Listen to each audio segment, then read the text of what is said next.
Avenikary eo tsika dia kisaka eto Sabotsy Namehana indray satria dia mandeha any tokoa ny tournoi Firaisankina izay karakarain'ny fikambanana mpikitra etsy amin'ny kianjan'ny Sabotsy Namehana.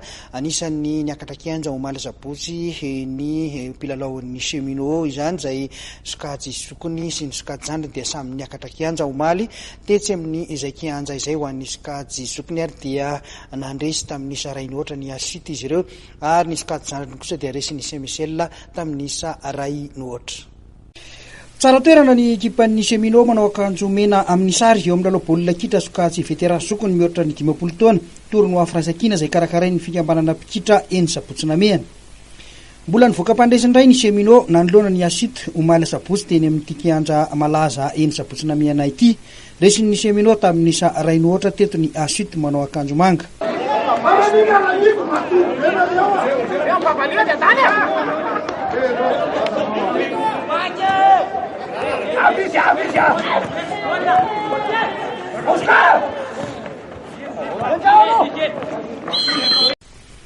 Itovitovy ihany ny avy teknikan'ny mpilalao rotota saingy hita honana tombo teo amin'ny tanjaka ny Cheminots.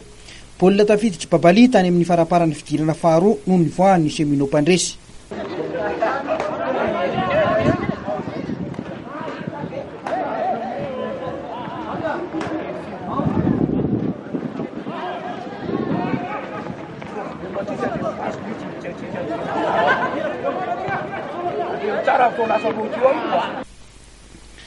Teo amin'ny sokajy veteran zandriny mihoatra ny 5 taona kosa dia resy fanondroan'ny Cheminots tamin'ity tournoi ity raha niona tamin'ny ekipan'ny semisel manomanga. Resin'ny semisel tamin'ny saray nohatra teto ny Cheminots niady ary nifantsara ny lalaon'ny rotota sarakady sala samy tsy nisy nitoko teo amin'ny fizaram-potoana voalohany. Tsy nisy nahatafiditra baolina na dia samy nanana okazion maromaro azy nandritra izay fidirana voalohany izay.